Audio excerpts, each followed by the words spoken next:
Entonces, al ser la mujer el centro de la familia, cuando en una familia hay una persona, una mujer que está sufriendo este cáncer de mama, desestabiliza muchísimo a la familia. Bueno, la mujer se siente en un estado de depresión muy grande y muchas veces su pareja, que sería el papá de la familia, en la mayoría de las situaciones, no tiene la suficiente capacidad, podríamos llamarlo así, para poder colaborar adecuadamente a esta mujer.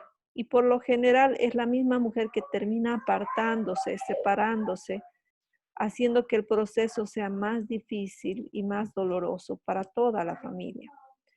En este tipo específico de estudios, cuando nosotros analizamos estas situaciones de cómo poder ayudar a hacer el apoyo psicosomático de esta patología, nosotros vamos a utilizar otro tipo de investigación que no tiene nada que ver con la serie de casos, que no tiene nada que ver con los experimentales ni nada de eso, sino que es más estudios de tipo psicológico o social, psicosocial específicamente, ¿no? De hecho, eso es lo que nosotros queremos enfocar en un simposio que vamos a lanzar, que se va a realizar a fin de mes y en el cual todos van a estar invitados.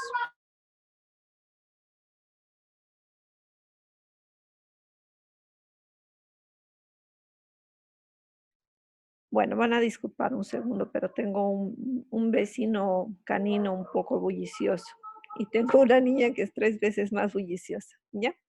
Entonces, vamos a hacer ese ejemplo del cáncer de mama para poder entender esta parte del marco metodológico, ¿ya? Pongámonos a la pregunta, ¿por qué una mujer, teniendo todas las posibilidades de poderse hacer el autoexamen mamario, no lo hace? ¿Qué tipo de investigación puedo utilizar? ¿Será que puedo hacer un tipo de investigación experimental? Tal vez podría ser un tipo de observacional o tal vez podría yo hacer encuestas. Entonces, yo tengo que definir, y esto lo hemos definido ya antes, ¿se acuerdan? Hemos visto transversales, los longitudinales, prospectivos, retrospectivos. Bueno, luego también tengo que ver cuál es la población y la muestra y cuáles van a ser mis unidades de estudio. Mi población podría estar determinada por mujeres desde que ellas tienen la capacidad biológica y legal de poder realizar estas encuestas, por ejemplo, 18 años para adelante. Y la muestra podríamos hacerla comprendidas en mujeres solamente de Santa Cruz Ciudad, siendo nuestra unidad de estudio cada mujer que nosotros vamos a entrevistar. ¿Qué técnica y qué instrumento puedo yo necesitar para recolectar datos de esta mujer? Si voy a hacer una entrevista o una encuesta, probablemente voy a necesitar una hoja o tal vez un cuestionario electrónico o impreso para poder acopiar todas las preguntitas que yo le voy a hacer a esta mujer o a las mujeres que van a incluirse dentro del proyecto de investigación. Y luego, la pregunta que normalmente todos llegamos hasta este punto y nos olvidamos de qué técnicas y análisis de resultados vamos a tener, cómo vamos a mostrar estos resultados. Bueno, entonces vamos a ver que ya hemos visto que hay diferentes tipos de investigación, ¿no? Investigación pura, la pura que es la investigación, por ejemplo, de biología molecular, que no tendría nada que ver para este caso, y la aplicada, que es justamente la investigación que me va a servir para aplicar a un determinado problema. Esta es la que nosotros utilizamos en la parte de medicina cuando trabajamos con pacientes. Entonces, en la aplicada, nosotros podemos tener históricas, descriptivas, experimentales, exploratorias, correlacionales, explicativas, comparativas y otros. En el caso específico de tratar de explicar por qué una mujer no hace el autoexamen mamario, podríamos utilizar tanto la descriptiva para describir cómo son las mujeres que sí hacen y cómo son las mujeres que no hacen. Tal vez ahí tendríamos que también poner la comparativa o la explicativa de poder encontrar los motivos por los cuales estas mujeres no realizan, ¿ya? Entonces, dentro de ese contexto, vamos a ver cuáles son las consideraciones para elaborar un marco metodológico. Primero, yo me tengo que plantear hasta qué nivel de profundidad voy a analizar el problema. Voy a analizar solamente a nivel demográfico, voy a poder ver un poco más a detalle, ver cada historia de vida de cada mujer, hacerlo un poco más analítico, elaborar grupos focales, el ver tal vez hacer la implementación, por ejemplo, de un programa. Yo digo, yo tengo mi teoría que el problema es que las personas por ahí tienen mucha propaganda, pero no lo tienen en su idioma, ¿no? Especialmente para las comunidades guaraníes. Entonces, tal vez yo me planteo que si traduzco toda esa información al guaraní y se los planteo en un taller, tal vez pueda aumentar los índices, ¿no? Entonces, ahí puedo hacer un pseudo experimental, probablemente, ¿no? Entonces, tengo que ver hasta qué nivel voy a aumentar la profundidad de mi trabajo, ¿no? Luego pienso, ¿qué tipo de investigación voy a realizar? Esa va a ser documental, va a ser explorativa, ¿no? ¿Qué diseño? Cuantitativo, cualitativo, ¿no? También todo eso tengo que incorporarlo. ¿Cuál es mi población? Si es finita o infinita, siempre que hablamos de poblaciones humanas son finitas y cuál va a ser nuestra muestra, ¿no? También debemos tomar en cuenta si el método en el cual yo voy a seleccionar la muestra es probabilístico. ¿Qué se significa con ser probabilístico? El ser probabilístico significa que cuando yo extraigo la muestra, la probabilidad de que esta muestra se comporte como la población en general es muy elevada. Por lo tanto, puedo asumir de que lo que yo voy a encontrar es algo que va a poder encontrarse también en la población en general. Para cumplir este precepto, yo tengo que demostrar estadísticamente esta probabilidad y tengo que tener un muestreo al azar, por ejemplo, o al azar mezclado con muestreo sistemático, estratificado o por áreas. Si no cumple con estas características, entonces mi muestreo es no probabilístico, también llamado por conveniencia, que por lo general lo hacemos así.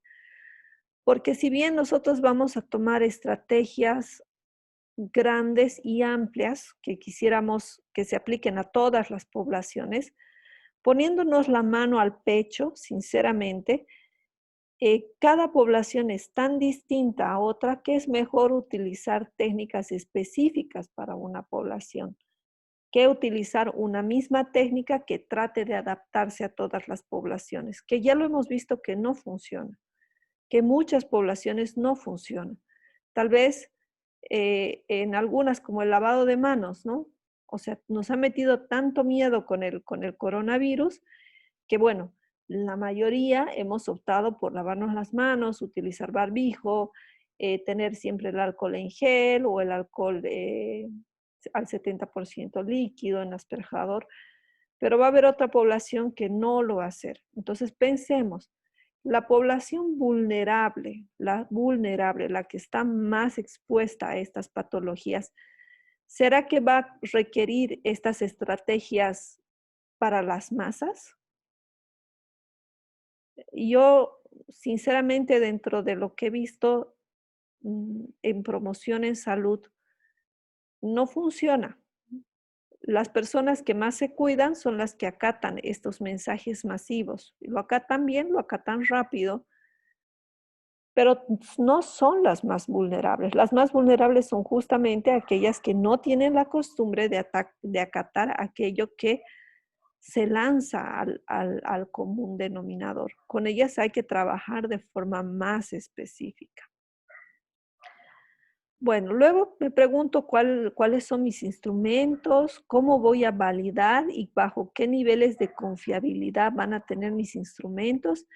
Ya les adelanto, para validar sus instrumentos tienen que contar con el aval de personas especializadas. Si yo voy a tener, por ejemplo, un cuestionario, entonces ese cuestionario tiene que ser revisado por 5 o 6 expertos.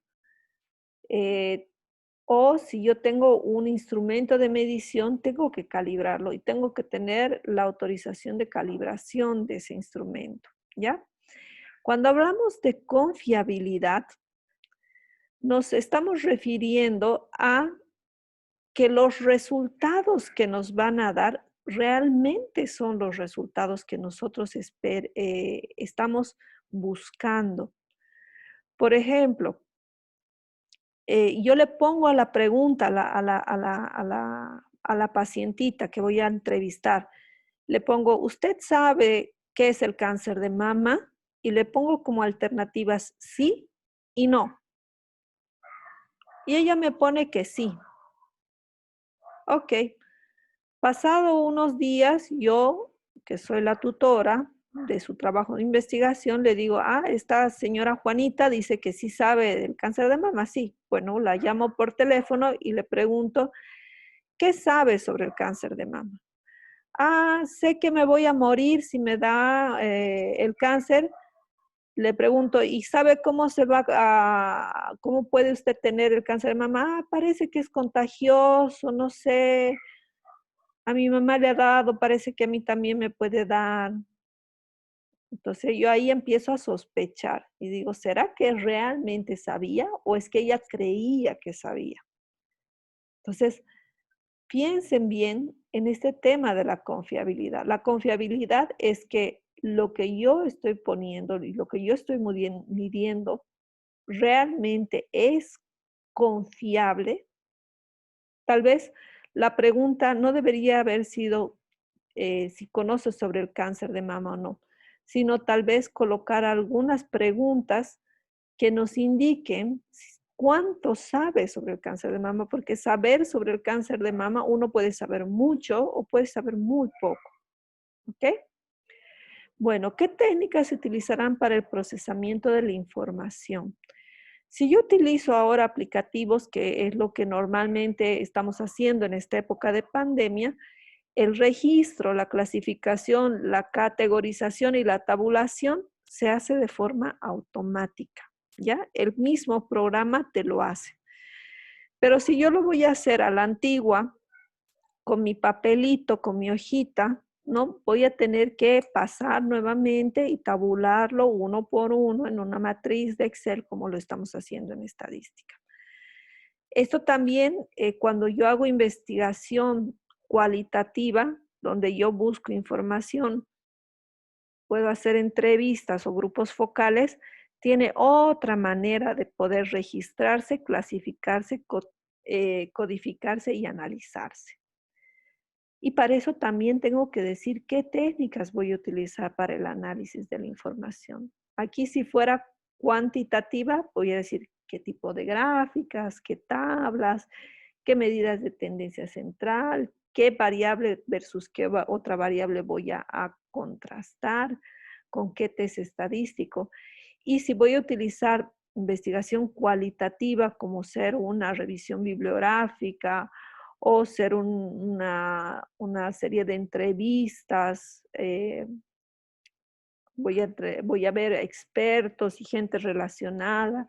Entonces, hay otros test estadísticos que actualmente se están utilizando para poder interpretar estos datos, ¿no? Entonces, aquí está lo que yo les decía, el paradigma cualitativo que me va a decir cuál es el motivo por el cual no se realizan el cáncer, el autoexamen mamario, y el paradigma cuantitativo que me va a decir cuántas mujeres con estas características se hacen el autoexamen mamario y cuántas otras no se hacen, y cuántas son casadas y cuántas, ¿me entienden? Entonces, estos dos paradigmas yo los tengo que saber manejar, ¿Por qué? Porque me van a decir distintas cosas y se aplican distintos métodos, ¿no?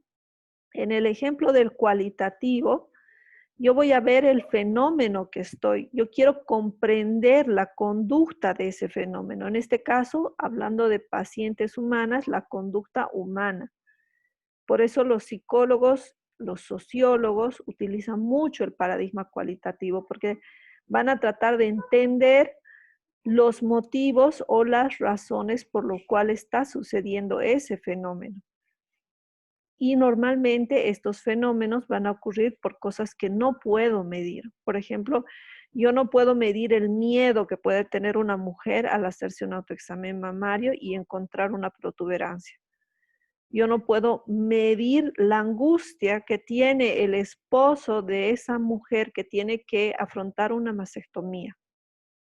Por eso es que el método cualitativo se va a la cualidad, mientras que el cuantitativo es más lógico, trata de mostrar los hechos y las causas de estos fenómenos. Entonces, en el enfoque cuantitativo yo puedo medir, por ejemplo, el nivel de conocimiento de la paciente. Yo puedo medir, eh, por ejemplo, el nivel académico que tenga para ver si entre paréntesis, las más instruidas pueden entender mejor por qué tienen que hacerse un autoexamen mamario, ¿no? Entonces, son dos enfoques distintos. En el cualitativo vemos del centro hacia afuera, desde adentro hacia afuera. Tengo un problema que es el cáncer de mama, voy a ver las diferentes perspectivas que tienen las mujeres de este cáncer de mama. En el sentido contrario, en el paradigma cuantitativo, yo tengo una población y yo voy a ver desde esta población, desde afuera, voy a ver cómo alcanzo mi objetivo, ¿no es cierto? ¿Cuántas de ellas se están haciendo el autoexamen mamario y cuáles son las características de estas mujeres que se hacen el autoexamen mamario? En el paradigma cualitativo no nos interesa el objetivo tanto como el proceso en sí. De hecho, el resultado es el proceso que yo voy a llevar. Voy teniendo resultados a medida de que voy haciendo la investigación. En cambio, en el enfoque cuantitativo, yo tengo que tener todas las tablas tabuladas, yo tengo que tener todas las encuestas metidas en el programa y recién voy a empezar a obtener los resultados. En el paradigma cualitativo, es como cuando yo voy creando una receta y le voy añadiendo los ingredientes y voy probando. Y a medida que voy probando y voy descubriendo, puedo ir modificando en el proceso. Cosa que yo no voy a hacer en el cuantitativo. En el cuantitativo yo sigo la receta al pie de la letra y no puedo modificar absolutamente nada. Por eso el paradigma cuantitativo yo tengo que tener el método bien estandarizado, bien detallado de qué es lo que voy a hacer, cómo lo voy a hacer, por qué lo voy a hacer, etcétera. Mientras que en el cualitativo solamente voy a tener algunos indicios de qué es lo que puedo ir haciendo y cómo se va a ir modificando, ¿ya? En el enfoque cualitativo, la metodología normalmente se va escribiendo en el momento que se hace el trabajo, en todos los momentos, al principio, al medio y al final, ¿ok? Porque puedo ir modificando. En cambio, en el cuantitativo, la metodología siempre viene escrita antes de realizar la toma de datos. Bueno, ahí está, ¿no? ¿Para qué me sirve? Para contestar esa pregunta. ¿Cómo voy a hacer mi investigación? ¿Con cuántas personas? ¿Con qué alcance? ¿De dónde voy a obtener la información? ¿No? Y para esto, también como todo el método científico, como toda la metodología de la investigación, tiene que seguir una serie de pasos o secciones. Entonces, la primera sección me va a decir el tipo de investigación, donde yo tengo que colocar, así como la universidad tiene su misión, su visión, sus alcances, sus propósitos, sus objetivos, eso también tengo que plantear, ¿no? hasta dónde voy a llegar, con qué amplitud, con qué profundidad, cuáles van a ser mis fuentes, dónde se va a desarrollar, si va a ser en Santa Cruz, en Cochabamba, en La Paz, va a ser multicéntrico, etcétera, ¿no? Definir el tipo de investigación ya lo hemos visto, definición básica, aplicada, longitudinal, transversal. Hemos visto también, bueno, esto es más que todo para sociología microsociológica, cuando voy a ver un grupo muy pequeñito, una población muy específica, característica, en este caso podría ser, por ejemplo, mujeres guarayas o macrosociológicas, ¿no? Grupos grandes, mujeres en general, de toda Bolivia. De acuerdo a la profundidad también, vamos a ver, aquellas que son exploratorias, cuando yo no sé absolutamente nada del problema, entonces lo primero que tengo que hacer es empezar a explorar este fenómeno. Pero cuando ya hablamos de descriptiva es porque ya sabemos algunos temas y lo que vamos a terminar de hacer es cómo se comportan estos temas. Es decir, yo sé que las mujeres que no se hacen el autoexamen mamario, por lo general son mujeres que no le tienen miedo a la muerte, que normalmente son jóvenes, que no tienen familiares que hayan tenido este problema y que por lo general le tienen miedo o son mujeres mayores que le tienen miedo a lo que van a poder encontrar. O también en personas del campo encontramos mucho aquellas que tienen vergüenza porque no tienen esa costumbre de autoexplorar su cuerpo, ¿no? Entonces, ahí sí puedo utilizar tal vez una investigación de tipo descriptiva, porque ya sé algunas cosas, pero ahora yo voy a describir cómo se comportan estas variables en esta población en específico, ¿no? Y la explicativa ya me dice los por qué. Esta explicativa casi siempre es cualitativa, a menos de que yo quiera explicar fenómenos fisiológicos. Entonces ahí va a ser una investigación pura y no aplicada, ¿no? Entonces ahí yo voy a ver cómo el gen P53 está relacionado con el cáncer de mama y las mutaciones específicas ahí, ¿no? Entonces eso también hay que mencionarlo, que no es el caso que estamos abordando actualmente. Fíjense que hay una pequeña rueda. Sí, ¿alguien tiene alguna pregunta?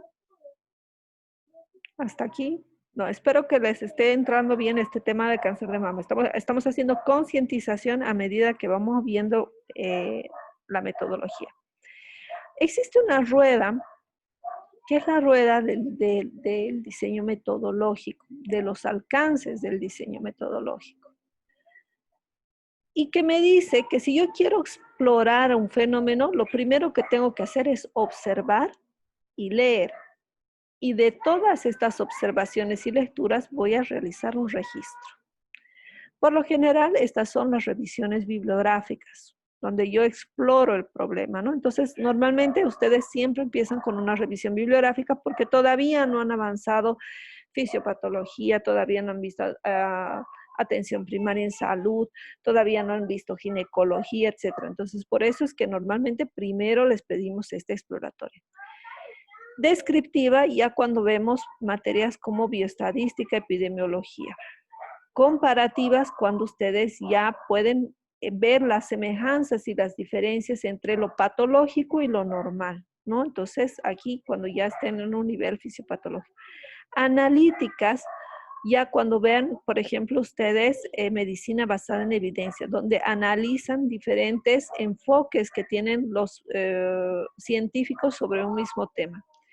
Explicativas ya es cuando ustedes trabajan con el tema de atención primaria en salud, gerencia en salud, ¿no? Para poder explicar las teorías. Cuando yo logro explicar cómo funciona este fenómeno, yo puedo llegar a predecir. Es decir, yo estoy explicando por qué la mujer no se hace un autoexamen mamario. Y luego, si encuentro una población con características similares, puedo predecir que en esa población también pueden existir los mismos fenómenos. Entonces, ¿qué es lo que voy a tener? voy a realizar estudios de factibilidad, supuestos o hipótesis. Pero cuando yo ya sé por qué se comporta esta población así, yo puedo empezar a proponer, esto es lo lindo, chicos, proponer estrategias. Cuando yo sé que el manejo pongámoslo así, del Chagas en Bolivia está mal enfocado porque no funciona, porque la gente no tiene recursos y lo que le piden, la gente no puede cumplir porque no está de acorde a la realidad, entonces yo puedo proponer. Yo puedo decir qué cosas sí puede funcionar para mi contexto. Esto es algo que nosotros como bolivianos nos falta alcanzar. ¿Por qué? Porque nosotros no podemos saltarnos esta rueda. Tenemos que empezar por acá. Tenemos que empezar por explorar. ¿Y cuánta información hay en Bolivia para llegar a este lugar de proponer? Hay muy poco. Nosotros esperamos como mendigos que la Organización Mundial de la Salud nos dé los lineamientos, pero somos nosotros, ustedes como nueva generación con este nuevo modelo por competencias, que tienen que empezar a proponer con esa visión amplia, con personas que están viviendo en Brasil, en Chile, en Colombia, y están viendo las realidades de todos esos países y ven la realidad de Bolivia y dicen, bueno, en mi país había una población que tenía este problema y se hizo esto, propondremos, veremos cuán fácil y factible es proponer esto, ¿no? Hay muy pocos ejemplos de proponer en Bolivia. Sé uno en específico que se está haciendo un proyecto en el Hospital San Juan de Dios, donde a pacientes chagásicos con megacolon tóxico, que saben que ustedes es la fase terminal del Chagas, se les está haciendo la resección completa del colon, completa. Y ese tratamiento tiene mejor pronóstico que el opsumizarlos, porque al momento de que yo lo opsumizo a mi paciente, le soluciono el problema fisiológico, pero le creo un problema económico y le creo un problema psicológico, social enorme. Entonces, claro, para mí fisiológicamente está muy bien.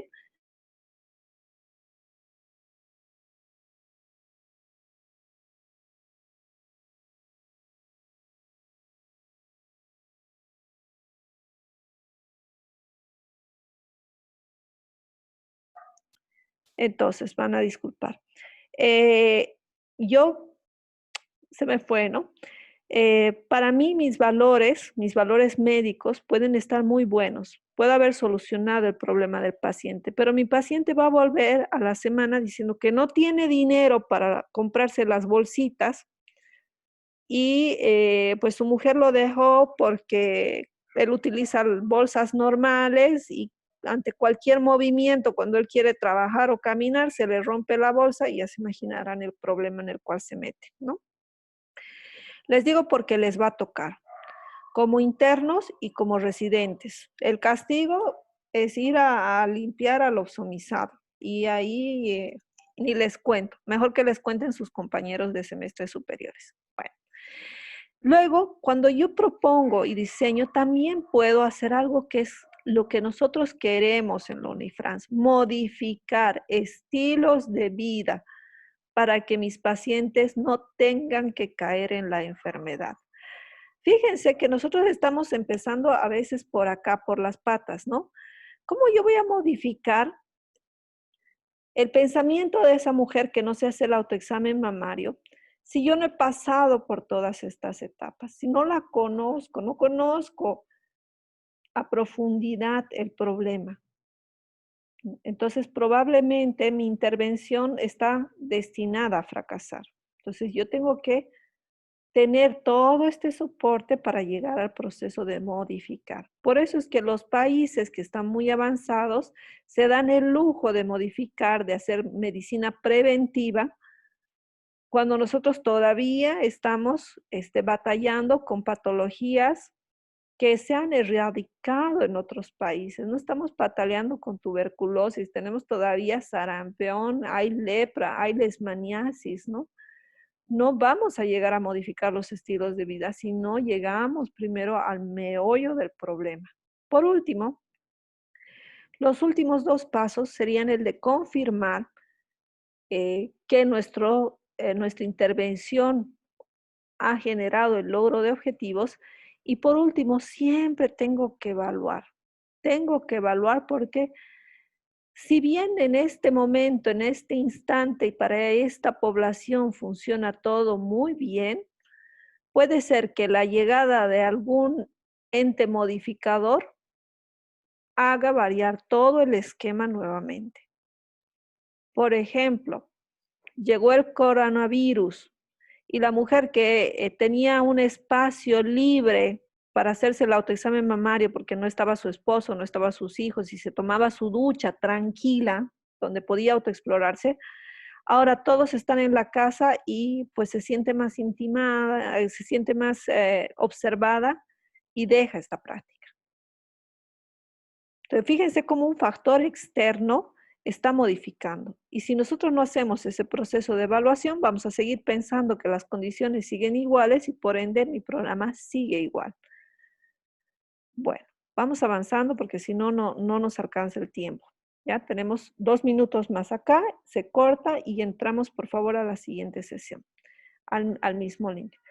Bueno, de acuerdo a las fuentes, ya hemos visto, hay fuentes primarias, secundarias o terciarias o mixtas, ¿no? ¿Dónde se desarrolla? Puede ser en campo o en laboratorio. Por ejemplo, en este de autoexamen mamario va a ser trabajo de campo. Y de acuerdo a la naturaleza documental, es decir, donde yo voy a hacer las entrevistas, empírica, donde yo estudio los hechos, por ejemplo, por observación, experimental, donde yo provoco los hechos, y doctrinal, que esto ya normalmente es cuando nosotros hacemos la tesis o proponemos alguna teoría. Investigaciones documentales, entonces yo necesito normalmente documentación impresa, puedo buscar, por ejemplo, en libros, en textos, en artículos, pero también podría utilizar leyes, decretos, podría utilizar también algunas historias clínicas, podría ir a entrevistar tal vez a algunas personas. ¿No? Investigación de campo, no es que no tenga la parte documental, sino que primariamente es de campo. Y bueno, la experimental ya saben en laboratorio, como los laboratorios que hacen de bioquímica, etcétera. Bueno, la población, ya sabemos por estadística, la población es ese conjunto de personas que tienen esa característica y de interés para investigar.